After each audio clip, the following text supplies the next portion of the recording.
Hello and welcome to episode 58 of Shared Discovery, the show and podcast dedicated to sharing the many exciting and enjoyable aspects of games and gaming. I'm your host, Victor. Today I'm once again joined by Savina. You've been on a lot lately, Savina. Yes. This is exciting. Yeah. How are you doing? I'm doing great.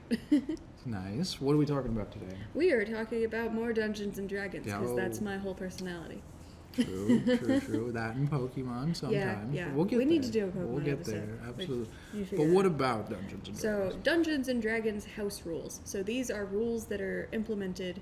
Well, I guess we can go through the opening, but rules that are not official rules. Okay, that essentially. sums it up. Yeah, So we're it's a going to good talk sum up. about the ones that we like, the ones we use with our game. So maybe some we don't like. Yeah, it's just but some I we'll found online. give you some options as Things you're that people playing use. your campaign. Maybe spice it up a little bit. It's a very flexible game.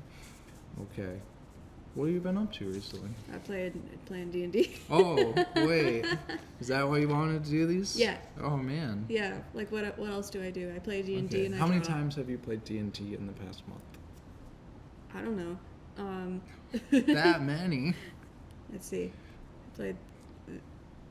We haven't played with. Okay, so Oh man, I'm sorry, folks. we played this with might Tamara, take a second. and She's a then I played professional. online, and then we played with Tamara and Jake again, and then we played with Ron and Kaylee, and then we played with Ron again. So like 6. Wow. Wait, did you play with your online crew? Yeah, I with said them? that. Okay, Mhm. 6 times. Yeah. That's fantastic. Mhm. That's awesome. I like Which one was D&D. your favorite? Honestly, yesterday. Really? You liked yesterday? Yeah, yesterday, Yeah. whatever. Me and Ron got to play together as players. They're new DMs. Mm-hmm. We just did a spur of the moment, like, we're going to play D&D today. And we're like, okay, so we made characters and thought of a thing, and it's super fun. Yeah, that was a really good time because over the years of playing, you've DM'd or Ron has DM'd. Yeah, we haven't been players together. So that was fun to see you work through the struggles It was so together. much fun to work Especially with a character that Ron was playing that's nothing like Ron. Yeah. He's a big dumb beefcake. What were you playing with? I was playing a Harengon, so a bunny person, ranger, a hunter. So I'm basically a sniper. Very cool. I'm You going are. to It's sit up in some annoying. trees and shoot and be hidden. As the DM, I know the struggles of dealing with OP characters now. Yeah. That was really cool, though. But she's really smart. She's really like inquisitive. She's very dexterous. She's super fast. Like I have the mobile feat and the alert feat, so she's just always Yeah. alert and always on the yeah. move. And you're like, I want to jump through the trees. So, okay, roll athletics. Natural 20. Okay, well, you are Naruto running through these trees. We rolled so many natural 20s. It was last crazy. Night. I rolled at least 4 Yeah. that I can for myself. Yeah, It was probably more. It was crazy. I was rolling some natural 20s for the enemies. I also did roll like 2 natural ones. Rolled some natural ones. I think I rolled like at least 5 natural ones for the enemies at Nice. least though. But cool, I'm glad you like that. Yeah, That gives it was me super hope. fun. I know what you're doing. You're trying to talk me up so I keep DMing, so you don't have to do it Yes, anymore. exactly, because I want to be player more. Yeah, fine. I can do it. As for You're me, good at it. yeah, I've also been playing D&D. I've been there with you, except for the one My online online, yeah. one. I just like in person. It's the way that I like D&D in most games. But so we've been doing that a lot. We kind of got back into a campaign that had been on hiatus for 6 weeks, right Yeah. after Cliffhanger. Yeah, That was cool. yeah, the one that I DM'd. As far as video games, I picked up Hellblade: Senua's Sacrifice for gosh. $3 Oh yeah, I forgot. on the That's Steam sale. Check those Steam sales sales are out. great. It's a very immersive game based in mythology. Like Nordic Norse mythology, Something I like believe. Norse mythology, where you fight your way through hell, which is a metaphor for psychosis. Really cool. It's really We're good. definitely going to be doing an episode heavily inspired by that Yes. really soon. I have been playing Terraria a bit. Yeah. As we always go I back always to. go back to. I'm like, I'm gonna do a whole solo game and try and beat it by myself. But let's Oh, yeah, get let's dive into housekeeping before we dive in. So check us out on Instagram. You can see shots of our studio and what we're up to behind the scenes, and we post on there about our schedule and when we post, our gameplay on to YouTube. We're actually doing this episode because we're returning to our gameplay soon. We do our D&D gameplay every 15 episodes, so number 60 is coming up. Yeah. We left it a really big cliffhanger. Like We're like in the it middle was of a not battle? even a cliff. It was the middle of a fight. We were on the edge of the cliff. Yeah, like we didn't know what was going to happen. And so we were in the middle of the battle, so we will pick that back up here next couple episodes. But to prime you a little bit, prime us, we wanted to do a couple of D&D episodes. But check us out on YouTube as well. Subscribe there, leave some comments, because you can watch some of the watchable episodes, our live show, our D&D gameplay, things like that. So some show The deep dives where you have like all the game board pieces. yes, definitely. Which is very And if they good. want to contact us directly, where can they do that at? At shareddiscoveryshow@gmail.com. Yes, you'll even send us some emails. We'd love to read off some feedback, some questions on air here. And then Live. I got a question for you. Yes. What is your favorite house rule? It's one that we're going to talk about in here, I believe. Okay. But it's re-rolling ones for health. Okay. So, like, when you're rolling for your health, you roll whatever dice is given to you by your class. And if you get a 1, that just feels terrible. And you could have low health and then you die more often. Okay. So I like re-rolling ones. Even if it's a 2, that's still better. It's still better. It's Yeah. still more health. But, like, if you keep getting 1s, just keep re-rolling until you get something that's not a 1. Because Sure. it feels bad. And I want my players to live. Yeah. My favorite house rule, I was kind of torn going through this list. I was torn between take your shoes off at the door or vacuum once a week.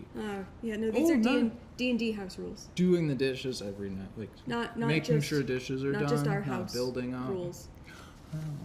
What's your favorite D&D house rule? My favorite D&D house rule is the rule of cool, Oh, okay. which We'll get there. make sense, I think, is the rule. If someone can logically explain to me why the cool thing they're doing Could also make makes sense mechanically, I'll say, yeah, Yeah. okay, that makes sense to me. I could We'll see get to the rule how of that cool. doesn't match the mechanics, but those are little teasers for as we move forward. But as we move into the main topic, we have a disclaimer for all of you out there that might want to use these house rules. You just have to agree with it. Agree on them with your playgroup. If you're a dungeon master and you want to implement these rules, do it either at session 0. Make sure all of your players know what they're getting into.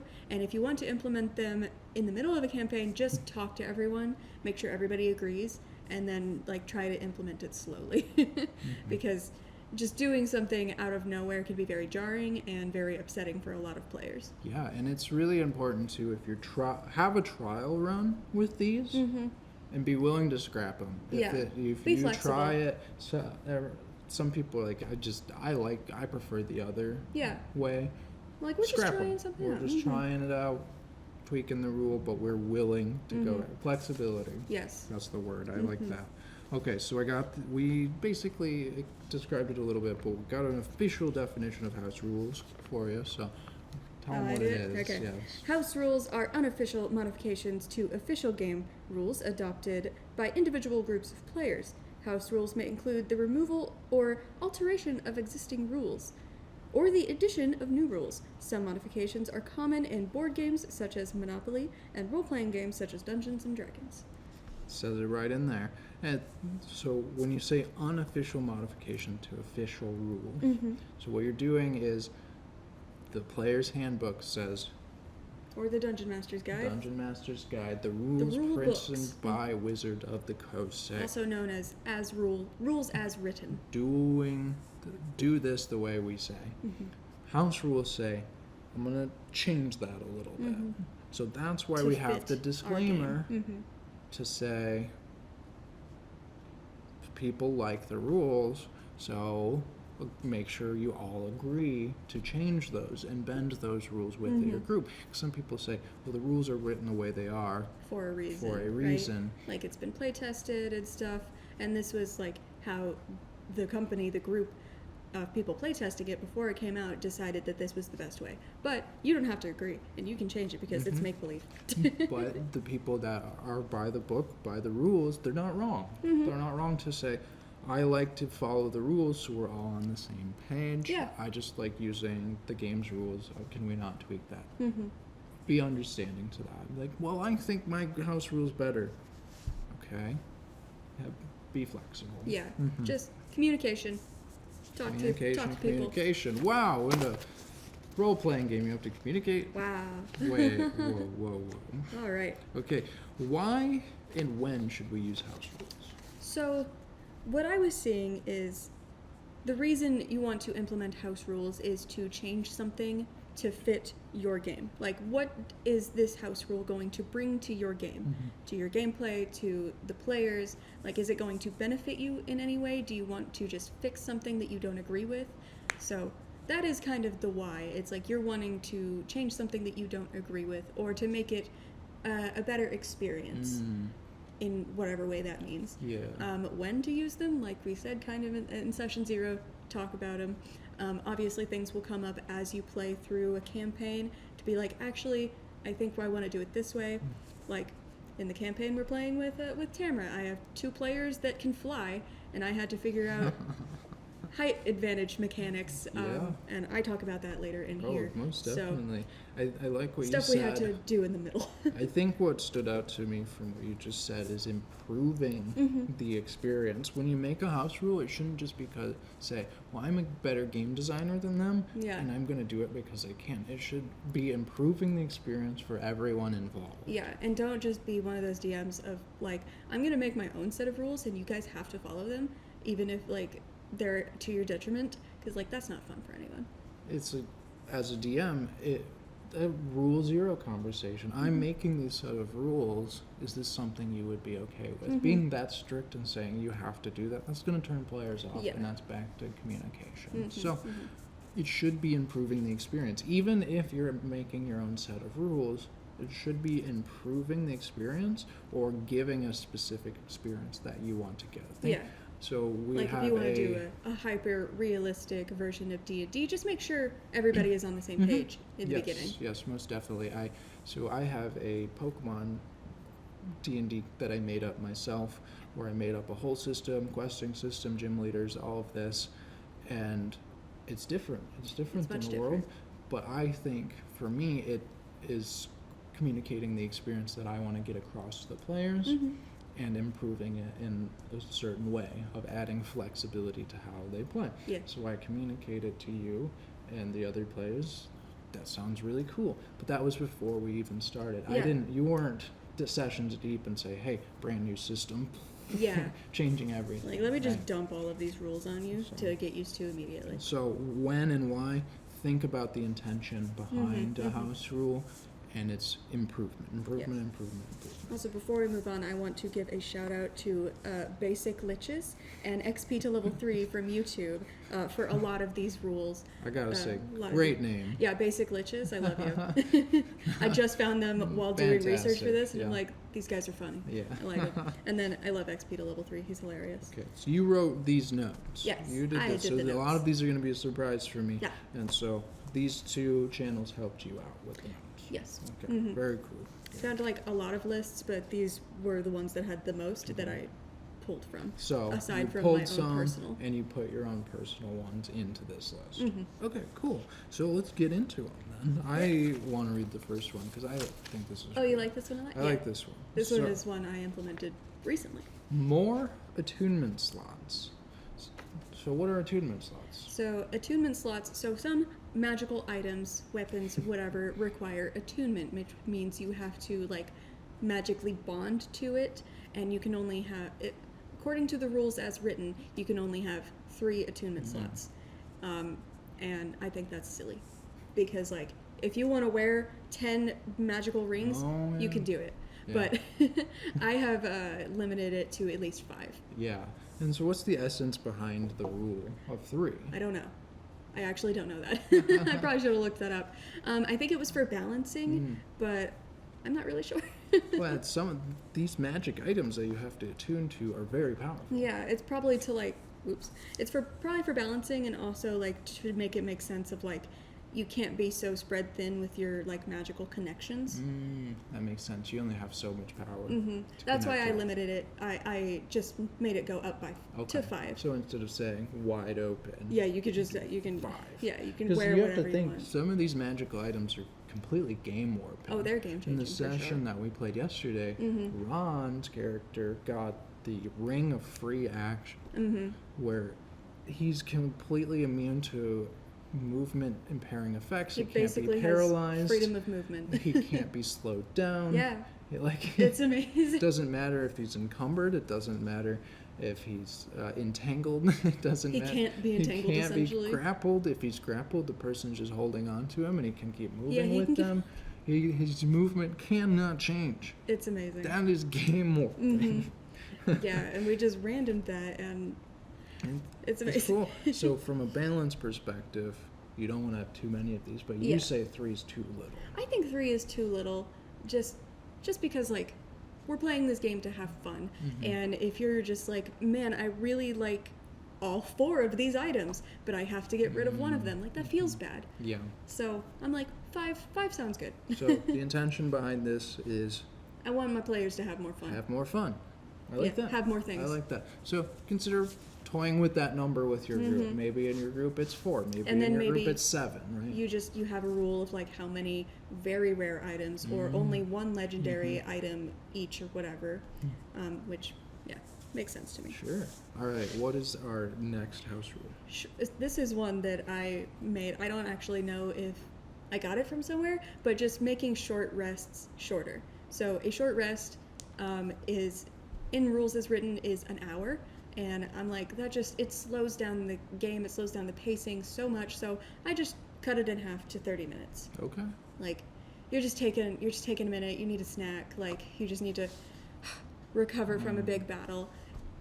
30 minutes just to keep the ball rolling. I just wanted to make it faster, to fix pacing. Yeah. Because, like, if you're in a dungeon and you have, like, a time-sensitive thing, but you really need to rest, like, just take 30 minutes and then keep going. Sure. Like, an hour just feels too long.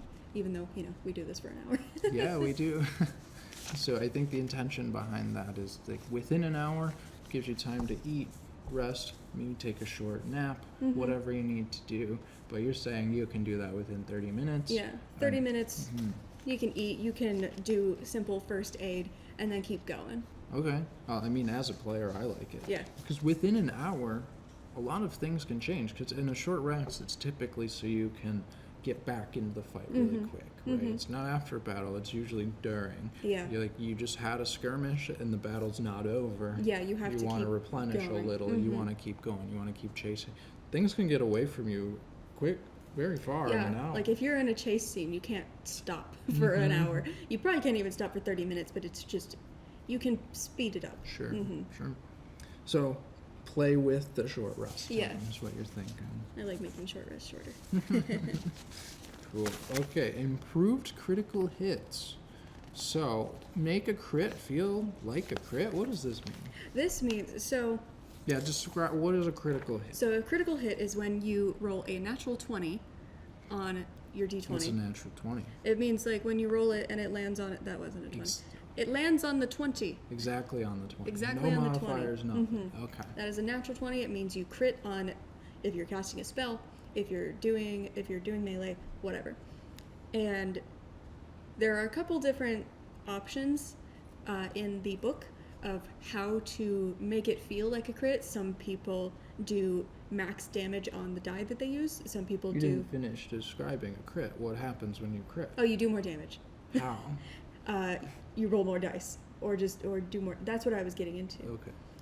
You either do the max damage on the die, so like if I have a d8, it's just going to be 8 damage. Yeah, but Or, okay. So when you get a crit, let's say you do your damage, it's d6. You add another d6, right? well, that's what I was saying. There are different options. Some don't even add the extra one. Oh, okay. That's what we do. We add the extra. Yeah, die. I think in the book it has those couple of different options. Oh, I didn't even know that. Yeah, because we always use the more Cool, dice because we cool. like dice. Cool. If you Carry can't on. tell. So, or you can do 2. You double the damage dice. You keep the same single modifier, but you double the dice. And sometimes that can feel bad if you roll like 2d10s Oh, yeah. and they're both ones, and it's like, that doesn't feel like Was a that crit. even a crit? Yeah. No, it feels bad. Yeah. So this is called a few different things by a lot of different people, but I just like the improved critical, where you roll the first damage die as normal, but then you max the damage of the other one. So like, Okay. if I do 1d10 and it lands on a 3, that's a 3. But then the other one is a 10. Just a guaranteed 10. Guaranteed 10. Oh, okay. So then you're doing 13 damage on that crit. Wow, okay, that feels And that better. feels better. Because sometimes you get the crit. Wow, this is awesome. I got that 5%. I've got, okay, let me add in another d6. I'm hitting with a stick or whatever. 2 1s. Yeah, something I also am thinking about just yeah. now that I might implement is if you roll your crit dice and they're both 1s, you can re-roll them. Because that feels terrible. I like that. Yeah, house rule. House on rule the fly. on the fly. I like that. I'm gonna write that So down. the intention of this improved critical, I like re-rolling ones. improving the experience to make a crit feel Better. powerful. Yeah, you're supposed to feel powerful. Okay. All right. I like that. I like that a lot. My bad. Listen, I don't do anything other than roll dice. So I I, know. was so confused Yeah, what you were talking I was getting about. there. I was getting there. Oh, man. Okay, up next we have. Bonus action to drink potions. So, Wait. A lot. Drinking a potion is an action? yes, That's so rude. it is. Like, a lot of people do this because it just feels like it makes sense. Like, your adventures, what I saw from, I actually don't know who this was. I think it was the Basic Liches.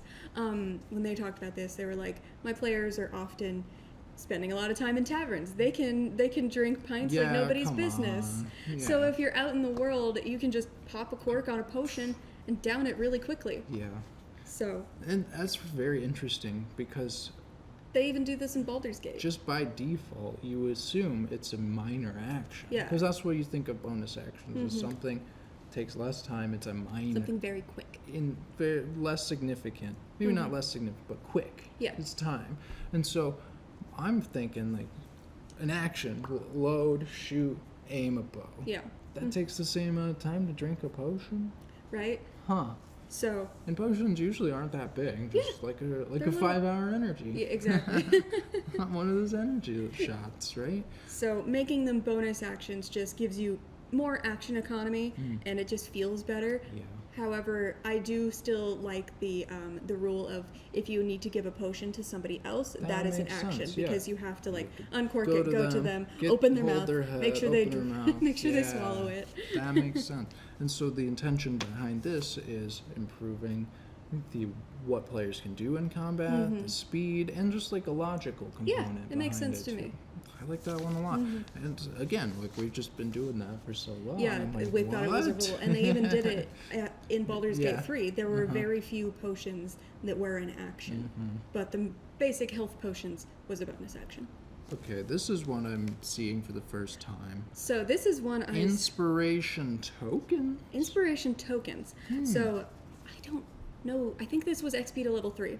So he does this in a couple different ways, but I think giving the players like something physical to have as inspiration. How do will- we do inspiration? So inspiration, you just mark it on your paper, Okay. and a lot of the times players will forget about it. Yeah. And So- so when are you? What does it do exactly? So inspiration allows you to do a couple different things. You can either use it to re-roll. So say if you roll something and I got a 2, that feels terrible. I'm going to use my point of inspiration to re-roll it, and that's a 15. That's much better. That's much better. Okay. You can use inspiration on yourself to give yourself advantage, to re-roll a bad roll after you're like, I don't think that's Bad roll. Like, gonna could make you it. do that on damage rolls? You know, I don't know. I'd say yes. Okay. I'd say why not? Another house rule. Or you can give it to someone else to give them, like you can inspire someone else to do those various things. Try again. Yeah, do better. Okay. So, essentially, and when do we get inspiration? When do players get it? The DM will award it for various reasons, mostly for good role playing. Like if you're playing to your character and you do something really cool that's in character, the DM's gonna like, okay, you get inspiration You're for inspired. that. Yeah. That was that synced up with your character's motive of drinking as much booze as possible. You're inspired. Something For like- winning the drinking contest. Yes. Okay. And so, So it's up to the DM how you get okay. inspiration. So this is saying make a token that says inspired on it. Yeah, something physical to just remind Okay. players that they have it, because Mm. we play a Yeah. lot and you guys always forget you have I inspiration. don't forget. I use it all the time. Yeah, I forget you have Because I make inspiration. bad rolls all the time. And I'm like, I want to give you more inspiration, but you can only have one, which I think is still fair because I want to give it That's a lot. really good. It's a powerful mechanic. So I think having something physical, You're it doesn't have to re-rolling be a fate, token. Yes, essentially. exactly. So something physical, just as a reminder. What if we made like a token with like Zorro's face and holding a booze on it? He's inspired. Yeah, I don't know why Any- I'm on this kick. I was just thinking about Ron's character Yeah. from yesterday. pretty much any kind of reminder thing that Okay. can be an inspiration. So this token. isn't changing the rule. It's this is just supplementing it. Yeah, to it's just helping. improving. Because there's so many moving parts in D&D. It's easy to get lost. Okay, I like that. That's cool. Like there's a million things on your sheet. I don't know about this next one. What though. is this next one? Removing movement speed. So this is one I found. I cannot. It's I still think, a game, okay? Yeah, I still have to have mechanics. yeah. No, you keep the mechanic. You just remove the need to count. Oh. To I count don't the like counting. squares. I don't like So math. I think I found this from Bob the World Builder. That's a good name. Yeah, Bob World Builder. I think that's his name. He said in his campaign, in a lot of his campaigns, he just removed the need to count squares, removed like the movement speed, and they just play it by ear. Like, okay, I'm here. I want to go here. Can I do that? It's like, yeah, I think so. You can Okay. get there in a round or whatever.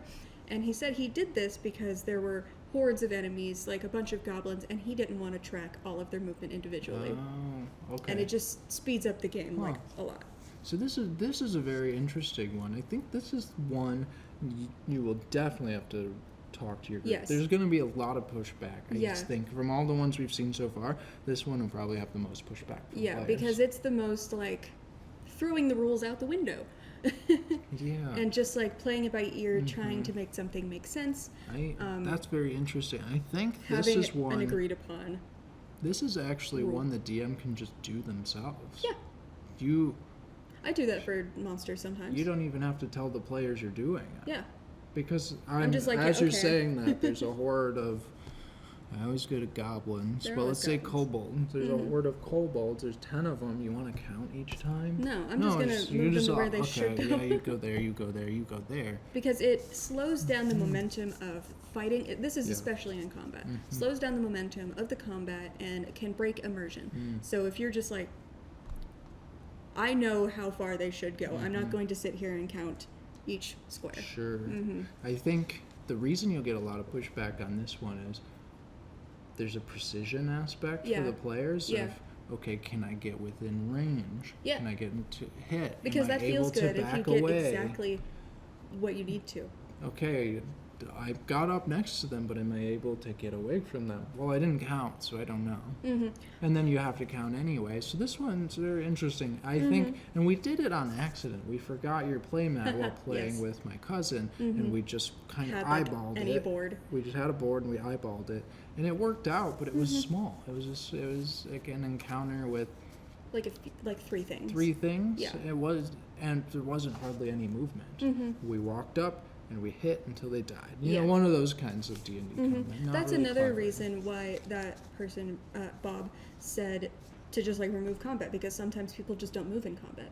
If you're like a ranger and you're gonna stay in one spot and shoot, and then like Remove combat. not remove combat. Did I say that? I'm sorry. Remove movement. Whoa! Just hold remove on. combat. Now Just that's different. you're just actors now. Yeah, that's a different game. Sorry, I meant remove movement. But I don't know. I don't like this one personally because even in the context that you get, yeah, a ranger ideally doesn't want to move. But like they have the then option. They And have you the need, option, like- and then you want some precision, especially in For the bigger range. fights. You as a player want some precision of like I want to perfectly position myself here amongst these 10, or how do I do I have enough to zigzag and not get hit by attack of opportunities? Yeah. I really personally think this might be better for DMs. Yeah, for right? sure. You don't even have to tell players you're doing. And like, this is not a rule I implement because I honestly like the precision of the squares. It's just like sometimes for monsters, I don't want to think about it, and I'm like, they can realistically get here. Cool. So I'm going to pause really quick because you talked about attack of opportunity, and I was seeing, I don't have it on here, but I was seeing a lot of people just remove attacks of opportunity. No, I don't like that. I don't like that either. Why? You are taking advantage of something fleeing. Yeah. That's like a core mechanic. Like there is a disengage action. There's a disengage action. It removes a lot of abilities from Yeah. some classes, like the rogue with their Yeah. cunning action.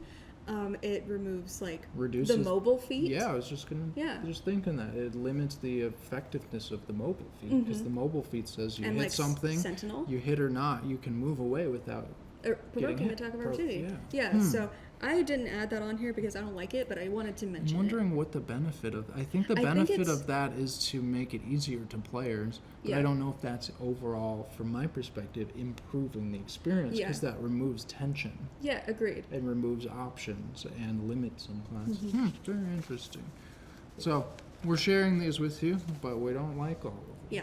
But this one you like a lot. Yes. This is your favorite one. Reroll ones for hit Taking points. shoes off at the. Oh, sorry.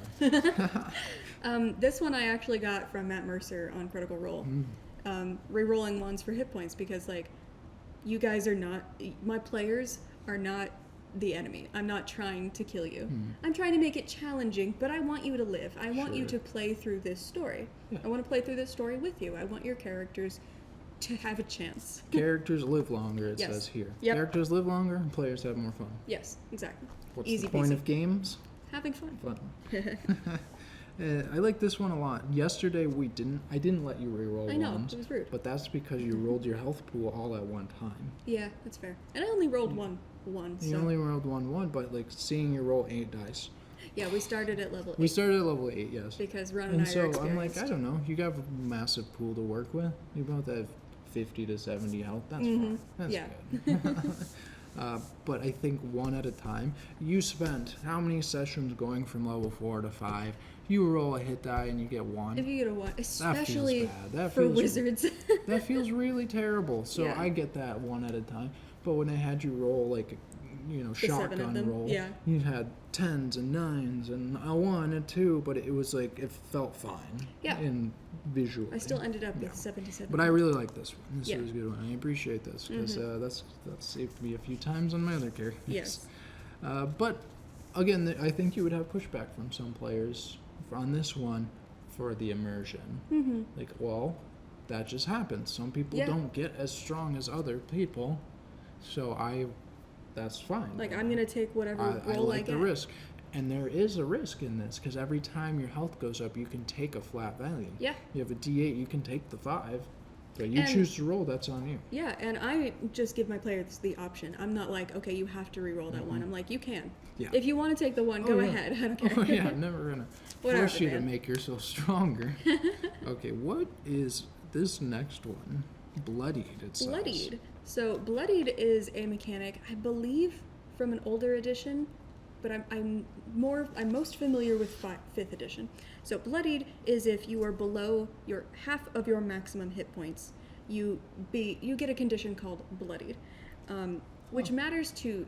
I don't think it actually matters to any abilities in the core rule books, but for some homebrew, it matters to. I thought, yeah, because I know bloodied applies to enemies, and this is a way to communicate Yes. to the players About how much health they have without telling them a Yes. number. You can be Okay. like, okay, you just crit on him, he is now bloodied. He's And they're now like, bloodied. okay, Oh, now we have half information. Health. They're close. They're getting closer to that. We're doing good, right? Because sometimes you're hitting enemy, you're hitting enemy, you're hitting you're enemy. like, What's happening? And when is he then going to die? the 6th time, they're bloody. Oh, this is a strong monster. Yeah. You can kind of math it out in your head. Wow, we did 80 damage. Whoa, this is a strong monster, right? Because there's no health bars in D&D. Yeah. So And it's secret information, but it just gives the players a bit more information. So what does being bloodied as a player do? I guess nothing. Where'd this come from? So this came from a homebrew class for like a bloodborne hunter that cares about enemies being bloodied and cares about yourself being bloodied to do different effects. So they get benefits. Yes. So then the home rule here is allow players to use homebrew classes. Oh yeah. absolutely, because it's fun. And if the homebrewed class has bloody being important, Like then let them use it. I made a whole like humomancy blood magic thing for your character that cares about some things being bloodied.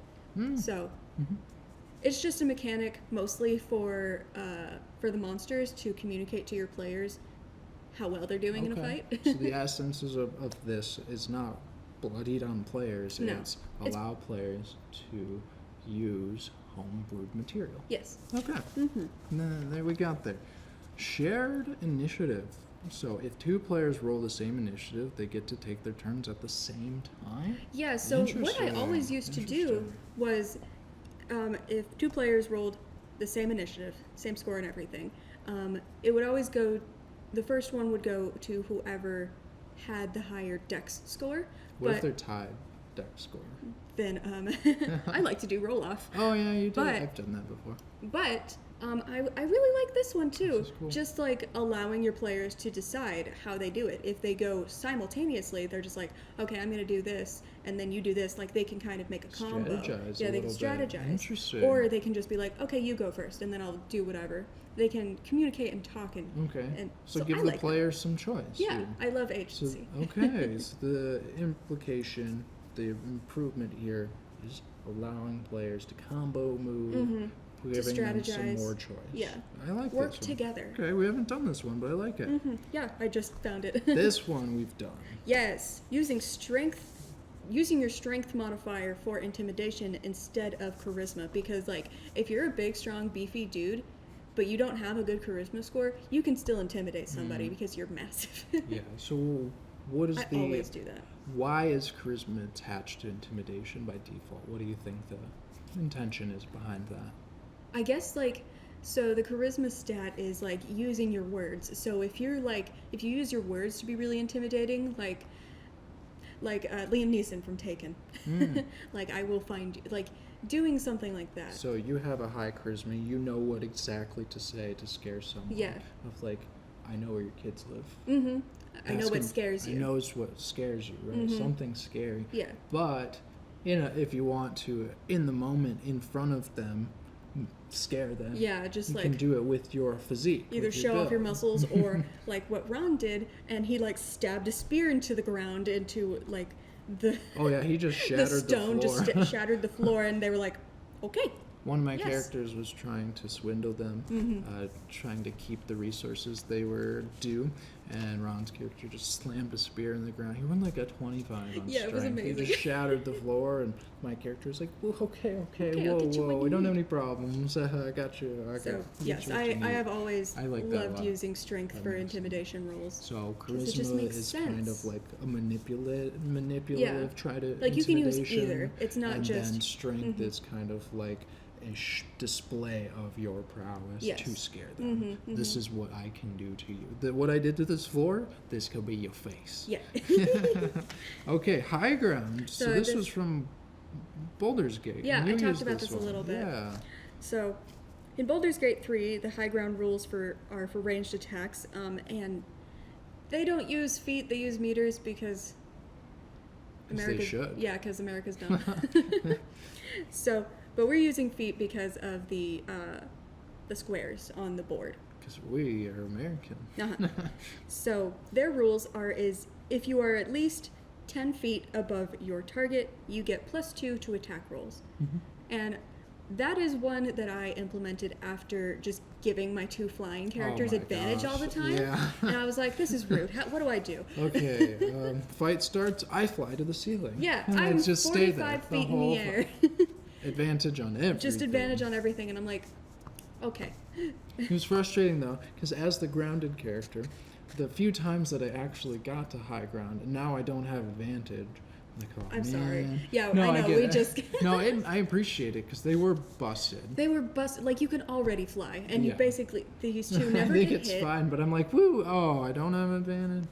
Dang, man! I only I get might get you retroactive I advantage. only get to do this every now and then. That's fine. But I like this one a lot because This It- took a while to figure out like how I wanted to do high ground. I think what I like about this But is my it players gives were like very exact respectful. strategy. Yeah. Advantage is like it's really high variance. It can be good, it can be bad. It could be neutral. Advantage is never bad. Yeah. It can be neutral, or it can completely sway everything. But you can't really plan around it other than it'll probably be better. Yeah. But this, you're like, okay, I know that +2, I'm going to do 10% better here. Yeah. I'm going to do just a bit better. I'm going to get that high ground.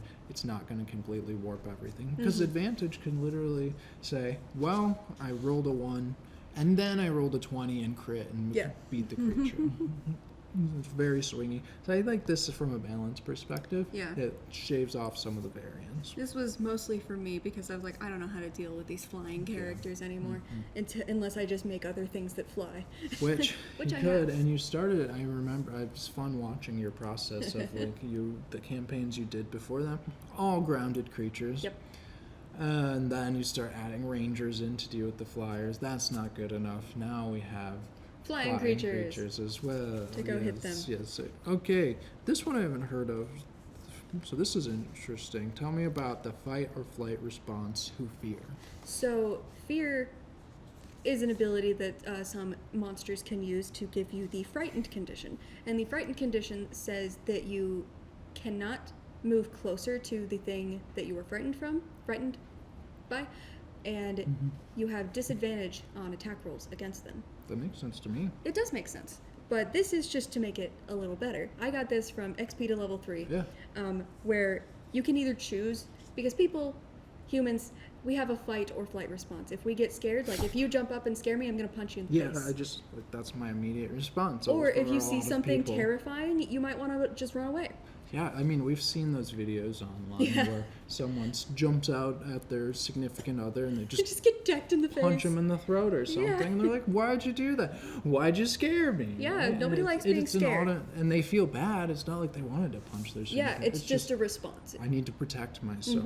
This makes a lot of sense to me. So I think you can either choose to run away or still attack it from your position, being frozen in fear, or you can choose to go toward it and fight it because you want to kill the thing that scared you. Yeah, that's very interesting.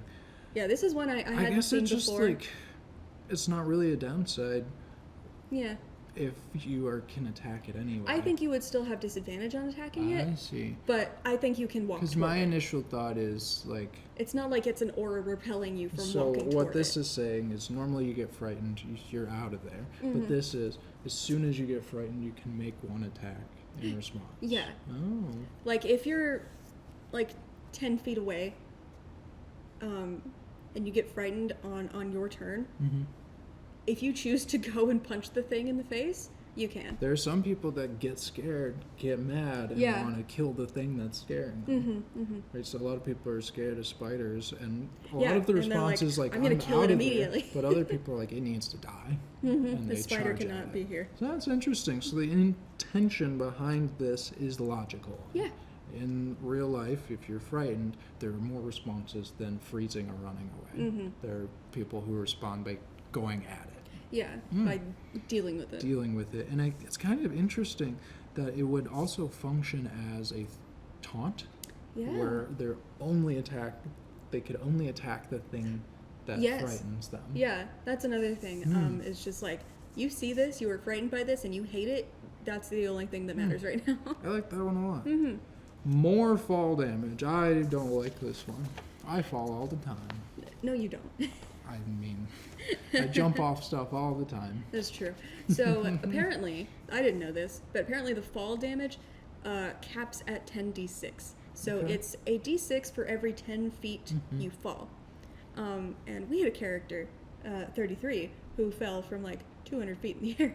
True. And it capped at 10d6. And he lived. And it's like, No, it wasn't because of the damage. That's he lived right. because he's an orc. he's a half-orc and he has the, yeah, okay. Or half-orcs, if they go, the first time they are going to be knocked out, they can go to 1 instead. So he fell from the Pegasus and survived. So I think the implication behind capping out the fall damage is that there is a max fall damage that people can take when you reach terminal velocity. See, I was seeing that as well, but I also just think if you're falling from like 1,000 feet, you're gonna die. You're gonna splat.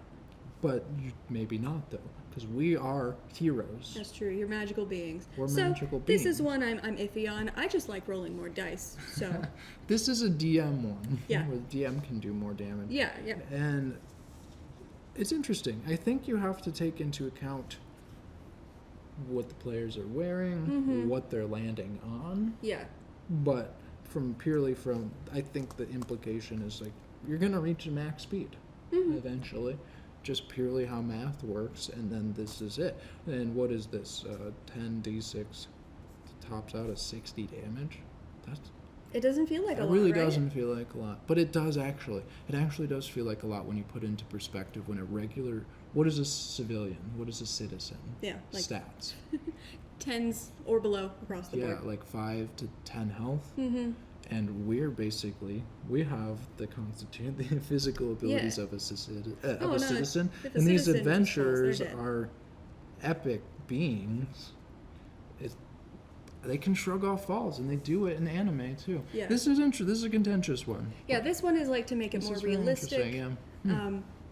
Like I said, I just like rolling more dice. Yeah. All right. Up next, we have removing flanking. What is flanking? So flanking is... I'm going to use my dice. If you are here, or no, if an enemy is here, Here, I'll be the enemy. Enemy here. Hold them up. There. oh, right. If you are on opposite sides of an enemy, then you get combat advantage. Oh, okay. And it has to be exactly on opposite sides like this. It can't be skewed. It has to be on opposite sides. Okay. And the idea for that is because people can't focus on more than one thing. Like, you're usually going to focus on the thing that's in front of you or blocking the thing that's behind you. So they're going to get advantage on attacking you. It's just about being overwhelmed.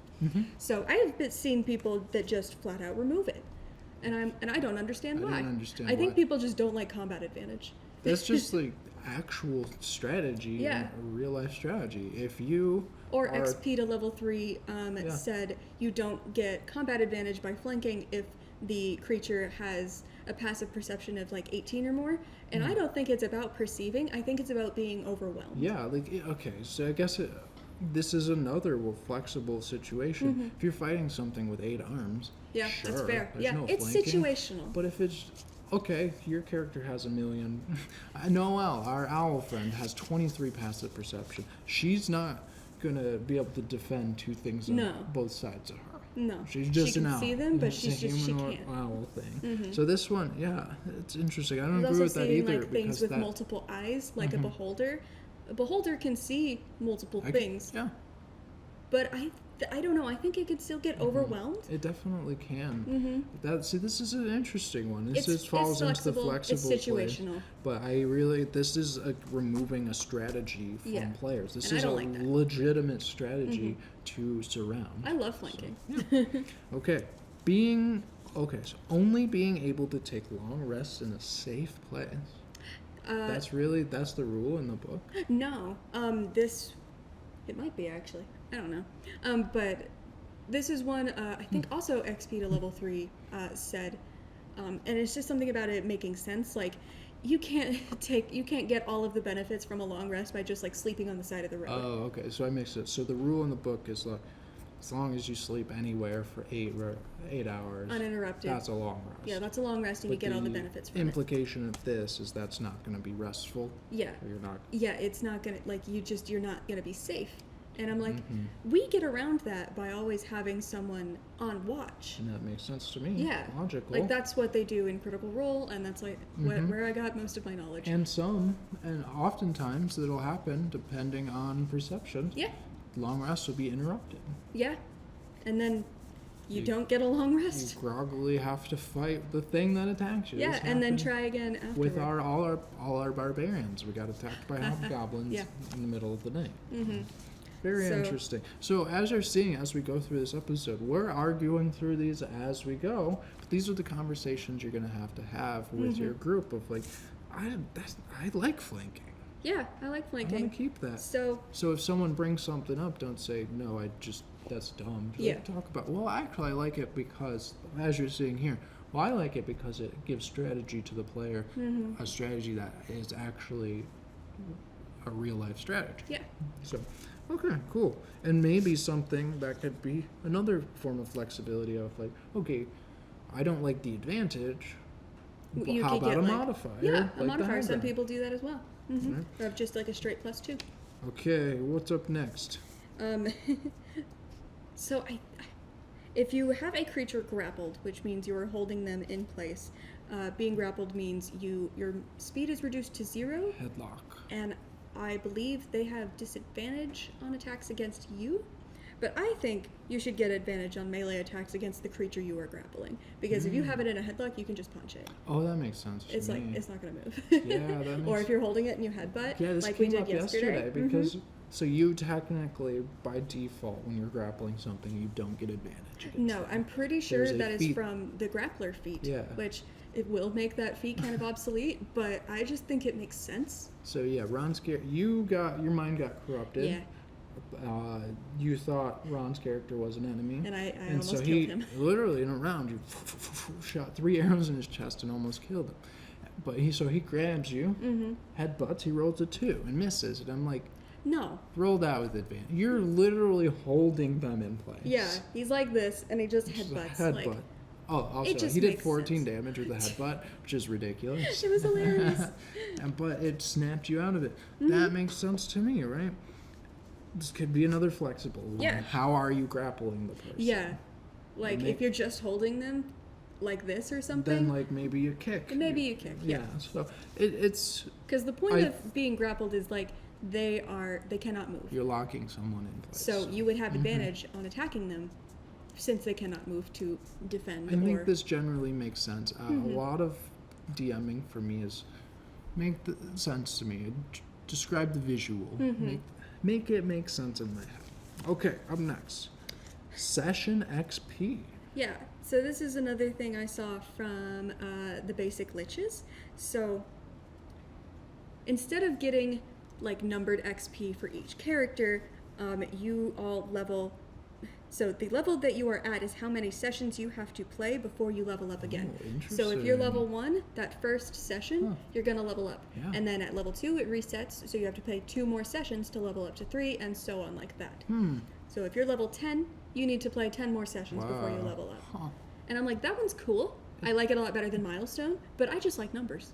Yeah, it's like the players can plan around it, the DMs can plan around it, but there's not really a flexibility. What if they do something huge? They slay something massive and they're going from, like you said, 10 to 11, and they're only at session 5 and they They have kill to a wait more, dragon or yeah. something. Do we have to wait 6 more sessions? So I like this in theory In of theory. like, okay, on average this is how long it should take, but there's some flexibility. Like yesterday, you guys get a bunch of XP. Yeah, we did so much in one You session. killed so many things. I did not expect you to be murder amazing. machines.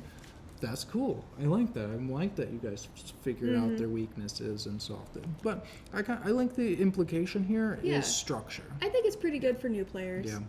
Okay. Proficiency dice. So this, I don't like this one. So proficiency bonus is something you get at all times, and it's usually a set number. So from levels 1 to 5, 1 to 4, it's a +2. 5 to I think 9, it's +3, and so on like that. But this one says you instead add you add your dice to roll. So from 1 to 4, you would roll a d4. And add that Interesting. number to whatever you're proficient Huh. in. So it's just another die that you're gonna roll for Yeah. stuff. Huh. And it's interesting. I like rolling dice, but I don't like that because it adds randomness. Yeah. And Rolling dice I is like randomness. I You like love the set. randomness. I know, but I like the set number of proficiency You- bonus. It's like the only thing. You like that having is some things you static. can plan around. Yeah. Yeah. And what I don't like about this is on your skills chart, you typically roll the modifier of like, okay, I'm proficient in this, I have +4, so I have +7. Yeah. If you, then makes it you would have to be do more math. +4 plus a d4. I think don't that, like I that. think that you lose time on this. But we got about 5 minutes left here and Oh, we don't have that much left. a few left on the list, so we're gonna speed through some of these. But All right. this First- one I really do like. Yeah, first level feats, which is allowing your players to just choose a free feat at level 1. Implication, intention, more fun, do more. fun, stronger characters. But Easy peasy. there might be some pushback with for some DMs here. I think of, okay, you're level 1, why would you be strong? But I Because- like to do this, or I like to give stuff out at level. Yeah. Like yesterday I gave a bunch of magic. Yeah. At the start of a campaign, give stuff out. Mm-hmm. So, fun. Up next, permanent injury. So this was the one I was saying. It's like if you get crit, or if you just take a lot of damage in a fight, you can roll on a table to get some kind of permanent injury, like a scar, Oh my gosh. or like you lose an eye or Monster something. crits, you lose a Lose an arm, hand. yeah, and it's like that's man. not going to heal just by itself There over might a long be rest. some It might serious be a pushback while. on for players, but Yeah. this adds realism and this adds stakes that a lot of players don't have. Of like, well, I'm healed. I took a long rest. Yeah, I regrew my arm. I like this. That one's pretty cool. I like it. I don't know the tables that they use, There's but have to I be some think balance. getting scars is cool, like cool, yeah. long-lasting like effects to either give you. What I was seeing is like if you get like a big gnarly facial scar, it could give you like advantage on intimidation, but disadvantage on persuasion.